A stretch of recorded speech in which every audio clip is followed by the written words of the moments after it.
Ladies and gentlemen, please be upstanding while the official party enters the theatre, and please remain standing for the singing of the national anthem.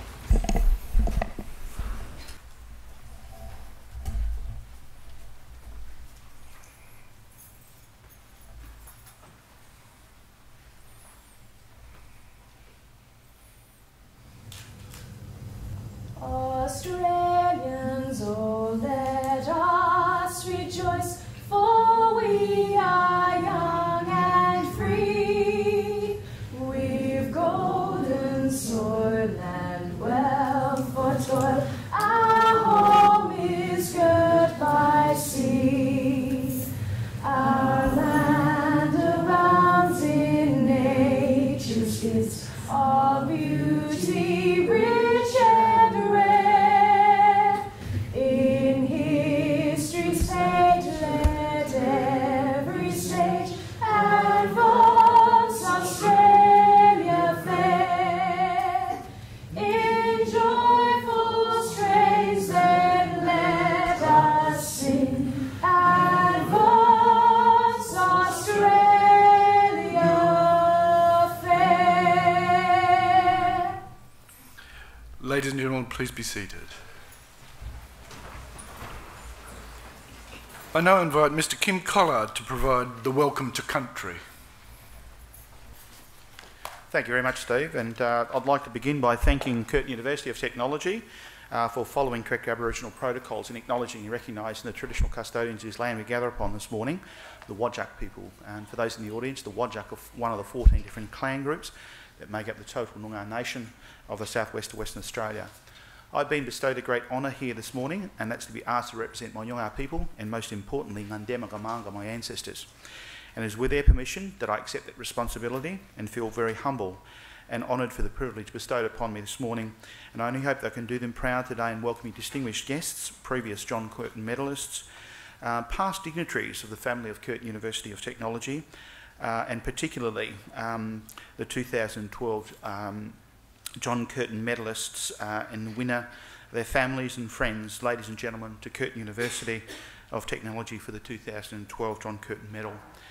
Skaya Kawanyu, Bularang, Burdia, Miss Zelina Bafalay, Acting Chancellor, Curtin University of Technology.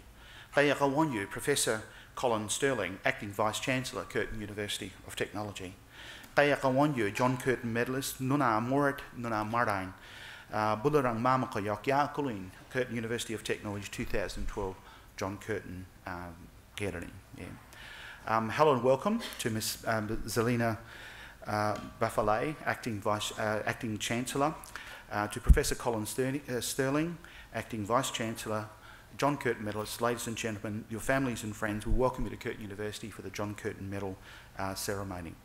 We're sitting on Whadjuk land. Ngandema Kamanga, Balangian Bardagan, did you know Kora, Nitinyai, right? Did you know I said that our ancestors, our grandmothers, our grandfathers' feet have travelled this land for thousands and thousands of years, and it's a tracks that we still continue to follow today. Ngandema Kamanga, Balamia European, Bularang, Mamaka Yakuling, Dadyan, Keranyan, 2012 John Curtin Medal ceremony. Our ancestors' eyes are very, very happy to see many people, family, friends come, sit, think, and indeed to celebrate the 2012 John Curtin ceremony. Barbary ni janong rapuja, Waguminyai. Balan Wajida Quell, Nijangan Quell Dawayorkanai, Swan River. Balan Bria ni janong rapuja, Wagumin, Balamia Jini Walachmin, Nijanong rapuja, Nijawajapuja. I said to you that the great spirit ancestor of Noongar country is the rainbow serpent of Wago, Non-Aboriginal people call that place the Swan River. The Noongar name for that place is called the Durba Yorogan. It's one of the resting places and creation sites of our great spirit ancestor, the rainbow serpent of Wago, and she looks over us today and protects us like an eagle whilst you're on Whadjuk country, whilst you're on Noongar country.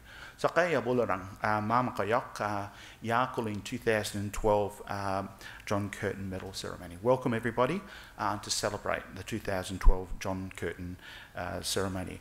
Once again, in conclusion, can I thank Curtin for acknowledging the traditional custodians, the Whadjuk people, and can I take this opportunity to congratulate all of the nominees, and particularly to a big congratulations to the winner of the 2012 John Curtin Medalist, Jo Barker, This is a very prestigious award presented to a recipient who has demonstrated John Curtin's attributes of vision, leadership and community service.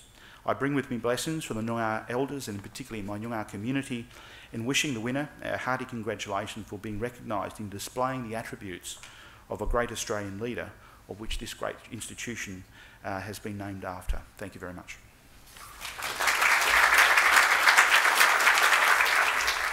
Welcome to the 15th Annual John Curtin Medal Award Ceremony. Once again, we'll be presenting the John Curtin Medal to an extraordinary recipient who has demonstrated John Curtin's attributes of vision, leadership and community service. It now gives me pleasure to introduce Zelinda Bafili, Acting Chancellor of Curtin University, to officially welcome you. Good morning, ladies and gentlemen. It's my pleasure to welcome you and to thank you for attending the 15th Annual John Curtin Medal Award Ceremony. In particular, I'd like to welcome our 2012 John Curtin medalist Jo Barker and her special guests, former John Curtin medalists, members of the family of John Curtin, Mrs. Barbara Davidson, former Curtin Vice-Chancellors, Professor John Maloney and Professor Don Watts and Mrs. Watts, and Councillor Veronica Lawrence from the City of South Perth, representing Mayor Sue Doherty. As you may be aware, on the 7th of October 1941, John Curtin was sworn in as Australia's Prime Minister. John Curtin assumed office 6 weeks before the bombing of Pearl Harbor and led Australia through some of the nation's darkest days. Within weeks of the Allied forces winning the war, John Curtin died on the 5th of July 1945, aged 60. A crowd of more than 20,000 attended his funeral in Perth. John Curtin was passionate about promoting education for all and about how education benefited the community. The pursuit of knowledge, he said, was far more important than even knowledge itself. It involves discipline and training, which in turn moulds character. Knowledge, after all, is social in its origin, social in its nature, and social in its results. This ceremony is to commemorate a great Australian Prime Minister after whom Curtin University is proudly named. Of universities, John Curtin said, "The great university should find its heroes in the present, its hope in the future.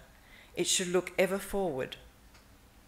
Today we are doing just that in awarding the John Curtin Medal to an outstanding recipient who shares Curtin's values and attributes of vision, leadership and community service. Please enjoy the proceedings.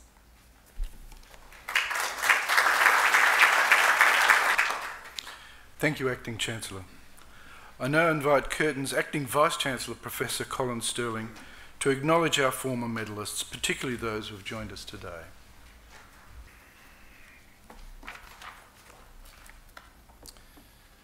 Acting Chancellor, John Curtin medalists, distinguished guests, ladies and gentlemen. As you've heard, this is the 15th year that Curtin's presenting the John Curtin Medal. Over the years, we've honoured many outstanding individuals who've been deserving recipients of this medal, and all our John Curtin medalists, along with their achievements, are detailed in the programme folder that each of you have received today on arrival. However, I'm particularly delighted to welcome a number of previous medalists here today. They are Miss Mary Roscombs, who received the John Curtin Medal in 2001 for her work with AusAid, assisting international students. Her efforts have had a lasting impact on Australian diplomatic, trade and cultural relationships throughout the world. Brother Ollie Pickett received the award in 2002 for giving more than 40 years of his life to helping others, including the underprivileged and disabled. From his early days as a teacher and coordinator of work skill programs for at-risk youth, to his current work manufacturing low-cost wheelchairs for landmine amputees and polio victims around the world. Brother Ollie has shown extraordinary leadership and community service and continues to do so. The Venerable Ajahn Brahmavamso was recognized in 2004. Ajahn Brahm, as he's known, was ordained as a Buddhist monk in the Theravada forest tradition after studying theoretical physics at Cambridge University. He now oversees the Bodhinyana Monastery in Serpentine, the Dhammaloka Buddhist Center in Nolamara, and the Dhammasara Nuns Monastery in Jijiganap. He conducts daily counselling at prisons, hospitals and schools, and has helped many individuals find their inner peace and happiness. We're also delighted to welcome here today Christine Ginby, who's representing the Bologna Pre-Release Centre for Women, which was awarded in 2006 the medal for its leadership in the field of justice in adopting a model of imprisonment that recognises the diverse needs of women and supports their well-being, study, work and training. So welcome to you all. We're delighted to have you with us today. In addition to the medal presentation, and in honour of John Curtin's enormous contribution to the community, around 450 Curtin volunteers, students and staff, are undertaking community projects at over 35 different locations during September and October in celebration of this John Curtin Day. We'll hear more of these activities from our student representative shortly. We're continuing today to honour John Curtin's greatest attributes by announcing the recipient of the 2012 John Curtin Medal. The recipient has made a significant contribution to the community, and I am delighted that she is also a past Curtin University staff member. It's my pleasure to ask our MC to announce the John Curtin Medalist for 2012. Thank you, Professor Sterling. The John Curtin Medal is awarded by Curtin University to people or organisations that have made a significant contribution in their field, in Australia or internationally, and have exhibited John Curtin's qualities of vision, leadership and community service. It gives me great pleasure to announce our John Curtin Medalist for 2012, Emeritus Professor Jo Barker.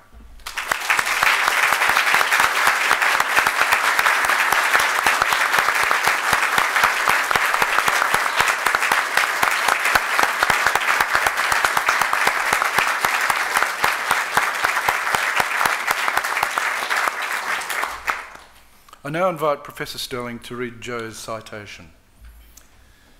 Thank you. Emeritus Professor Jo Barker makes a difference in almost everything that she does. Her leadership in helping people and the community in which she lives has been a hallmark of her life and her career. Professor Barker has enjoyed a successful and much lauded career in academia and in allied health. She discovered her chosen career of occupational therapy as a 17-year-old living in New Zealand, falling in love with the profession's goal of helping people to regain their independence. She completed her university qualification in 1963, working initially with people who were recovering from strokes. After making the move from New Zealand to Western Australia in 1969, Professor Barker worked within the mental health field, helping hospital outpatients to regain daily living skills. The diversity of her profession has brought her enormous joy throughout her long and distinguished career.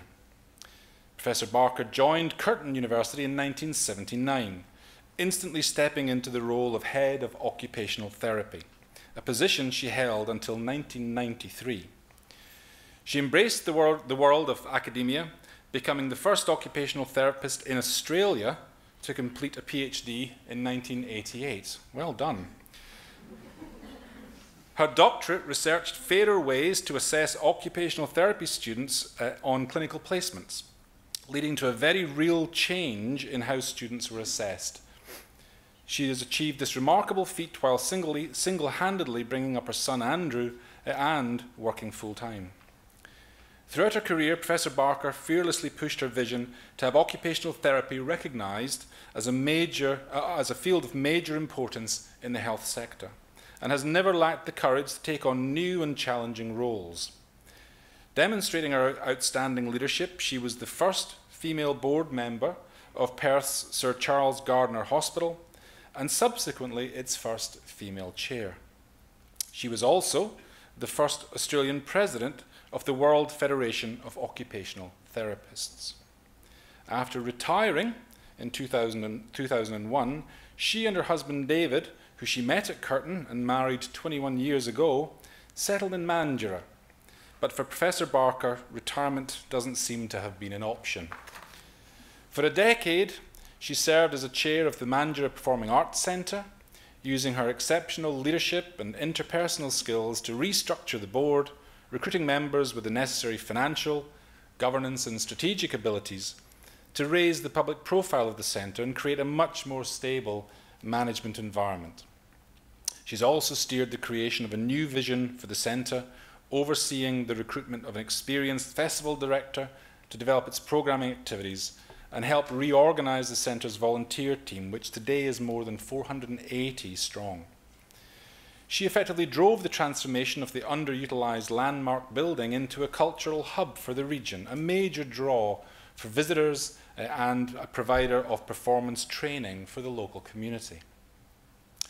She was presented with an honorary life membership in recognition of this major community contribution, and in 2008 was awarded the Chamber of Commerce and Industry's Alcoa Business Excellence Award for Enterprising Women, for the leadership role that she has played in supporting cultural change in Mandurah. She's now moved her attention to public education, so look out. Chairing the board that's working towards the amalgamation of two separate schools in the area, Mandurah High School and Mandurah Senior College, to be known as the John Tonkin College. This new educational entity aims to set a new direction for public education in Mandurah. Again, she's committed significant personal time and energy in her supposed retirement to guiding and articulating a vision for this exciting college. In addition to all her voluntary work within the Mandurah community, Professor Barker has been an active mentor, coaching and developing skills in others so they too can become successful leaders. Professor Barker has a remarkable aptitude for recognising and realising opportunities for community growth and development, and for nurturing the skills and potential of those she works alongside. Her commitment to the field of occupational therapy and the community she lives in make her a most worthy recipient of the 2012 John Curtin Medal. Jo, may I now invite you please to stand to receive your medal. Congratulations.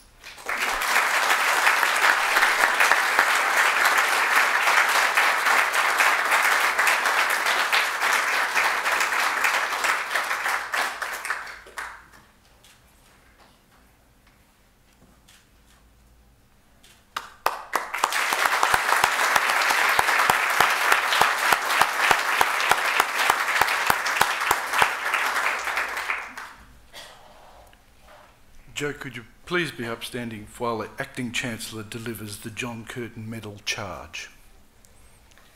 Jo, you have been chosen as an exemplary role model for today's society and an inspiration for tomorrow's leaders because of your vision, your leadership and community service. These attributes you share with Australia's wartime Prime Minister, John Curtin, after which this university is proudly named. We know you will continue to use your talents to serve the community and inspire and lead those around you. This award serves to reinforce the fact that you have justly earned the respect and commendation of the whole community.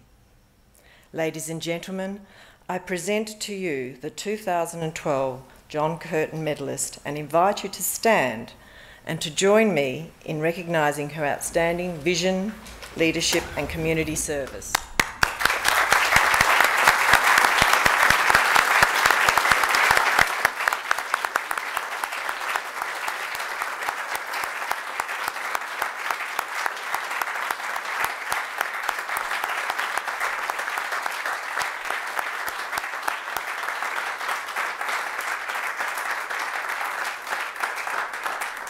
Thank you, ladies and gentlemen.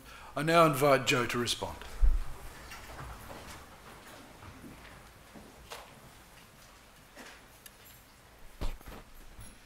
Acting Vice-Chancellor, sorry, I should have said Acting Chancellor to start with, Acting Vice-Chancellor and President of Curtin Volunteers, ladies and gentlemen, distinguished guests, staff, friends, family. When they rang me a few weeks ago to tell me that I was the recipient of the John Curtin Medal for this year, I was speechless. For those of you who know me, that is a very rare state. It's a huge honour to have been awarded the John Curtin Medal. I have always believed John Curtin, as the Prime Minister during the wartime, had a huge struggle. He was a huge statesman. He's been written up for his work during the war. But I think, as a man, he epitomised a lot of the beliefs that I hope that we as Australia going forward believe in.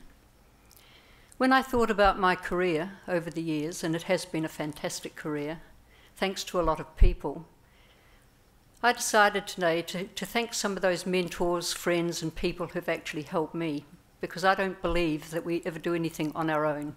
I always think there are other people that help us along the way. For me, my first mentor, and I'm sorry ladies in the audience, most of my mentors have been male. I've got a fair idea that this was because I was the only girl in a sailing club for many years, and I think I had lots of mentors. Anyway, my first mentor was my father, because he encouraged me to become an occupational therapist when I was actually hell-bent on being a physio. He took me up to the local hospital, introduced me to the occupational therapy department, and I had a love relationship with occupational therapy from that moment, and it always will have, I think, to the end of my days. I had a wonderful training in New Zealand, which was very hands-on, and that, I think, gave me a lot of skills that held me in good stead over the next few years. When I came to Australia, two gentlemen, Dr. Harry Blackmore, the then psychiatric superintendent of Claremont Hospital, and a very feisty psychiatric superintendent and lawyer, Arch Ellis, who became the Director General of Health, really helped support occupational therapy growth in the mental health services, and they gave me a lot of support in my career. Dr. Mark Liveris was the person who encouraged me to apply to Curtin, then Waite. And at that time, I actually didn't have any understanding of academia at all, so he took a huge risk. I arrived, and he was a wonderful mentor and support to me. Dr. Colin Binns managed to help me get through a master's degree. Thank you, Colin. And there were two other gentlemen at that time that were very, very influential. Professor Lance Toomey, who was head of physiotherapy, and we shared schools together over at Shenton Park. Things we got up to at Shenton Park were pretty good because we were 19 kilometres away from the main campus and no one used to know what we were up to. So we had a great time, and Lance obviously then became a Vice-Chancellor. But two other Vice-Chancellors preceded him. Professor Don Watts. Don had the courage, the intelligence and the vision to take this place from Waite to Curtin. Don, you should be incredibly proud of what you achieved in those days. Professor John Maloney, we're sitting in John's vision, the John Curtin Centre. John, this place has a heart, and it was due to your vision. Both of these gentlemen gave me huge support at a time when the glass ceiling for women in academia was extremely low, and we kept bumping our heads on it with great regularity. But they believed in supporting women, and they pushed for equal opportunity across this campus. For those younger staff, you owe these two gentlemen a great deal. Two other people were great supporters while I was at Curtin. Dr. Terry Heng, who was one of the Motorola vice presidents who helped fund the John Curtin International Institute when I was the inaugural dean, and Professor Kees van der Heijden, who helped me learn scenario planning, which was one of the projects that we did in the centre at that time. And I would be remiss not to say thank you to David, my husband. We worked together for the John Curtin Centre. It wasn't an easy task. The expectations of the university for the centre were extremely high. But the fact that we're still together 21 years afterwards, I think, says we made it. To family and friends, your support has been unbelievable over the years. One special lady who's here today became my unofficial mother and grandmother to my son, Joan Lampy. She's been a friend and a supporter for many years, so thank you, Joan. To my professional friends, to my colleagues, occupational therapy will continue to rise and grow. The staff of the school and my sponsors for this award, I thank you. I was dumbfounded. I didn't expect it. It's a huge honour.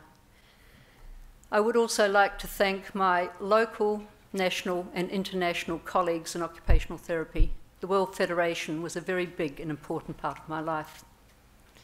To this university, I'm proud to have been a staff member here. I've watched it grow from Waite to Curtin.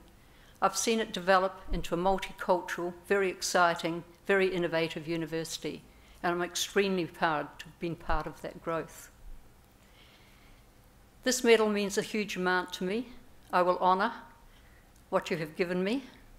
I will hope in the future to be able to continue to look ever forward as John Curtin's words are embodied in this university. Thank you.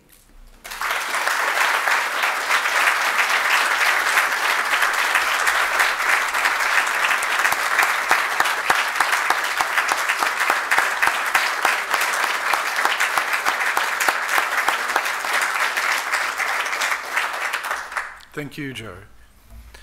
As in previous years, there's an extensive program of community service activities associated with John Curtin Day. The activities are coordinated by the Curtin volunteers through the campus and community life area. I now invite Carly Thompson, President of the Curtin Volunteers, to tell us about the activities being undertaken. Good morning, ladies and gentlemen, friends and distinguished guests. It is truly a privilege to share this day with you all, and in particular our 2012 John Curtin Medalist, Jo Barker.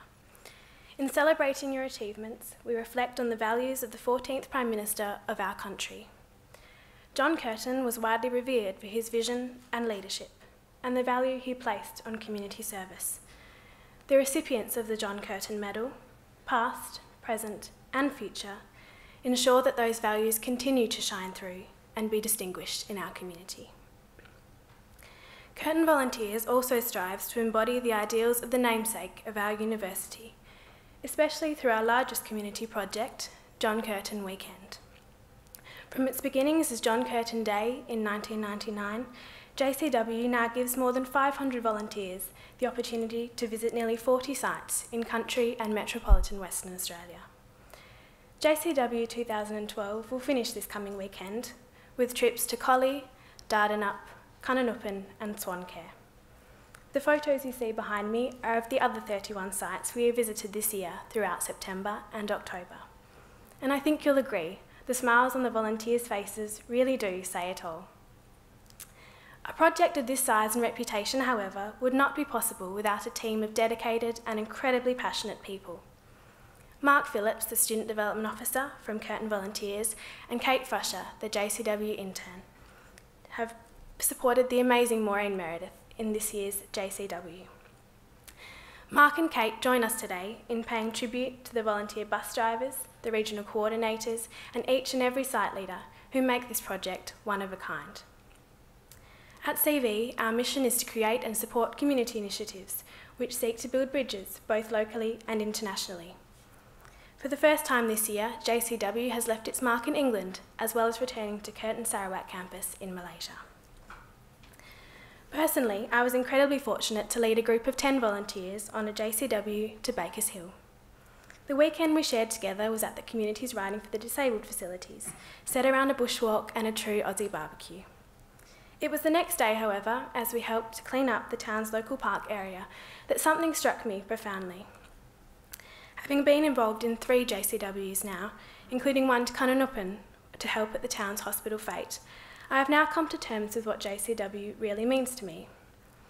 Where some may consider it a mere act of altruism, I consider it a give and take, one through which both the volunteer and the community benefit wholeheartedly and enduringly.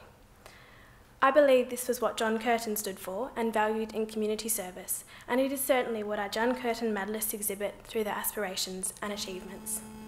To have the opportunity to embody this through a project such as JCW is an honour for us all, and it has ensured the longevity and originality of the project to this very day.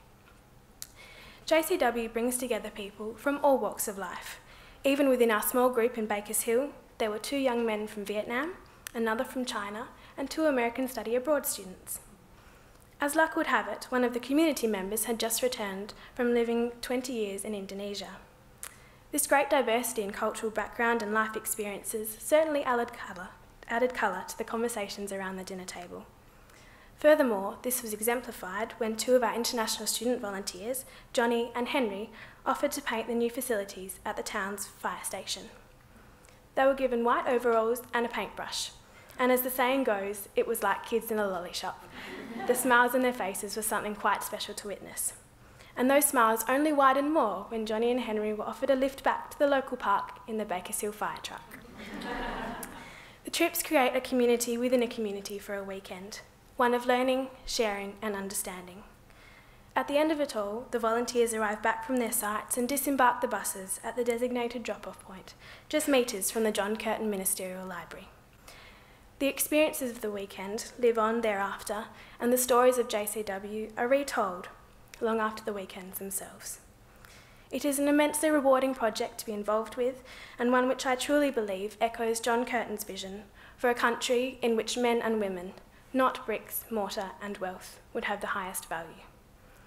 In our society, we seem to lose touch with this notion occasionally and need reminding of the worth that we hold as community-minded citizens.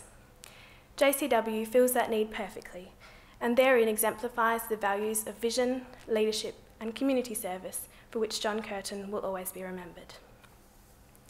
On behalf of Curtin volunteers, I wish to extend our congratulations to the 2012 John Curtin medalist, Jo Barker, as your commitment to the community is recognised today in its highest honour. Along with previous recipients of the medal, please accept this compliment and our very best wishes for your future. Thank you.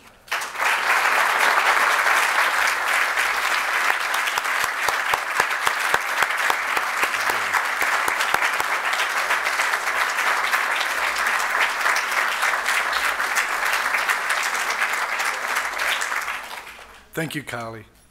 The extent of the Curtin volunteers' activities this year is again truly astounding. I hope that you have enjoyed today's ceremony.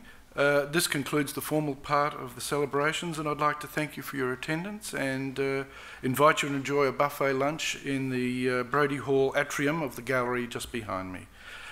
Please stand for the departure of the stage party before leaving the theatre.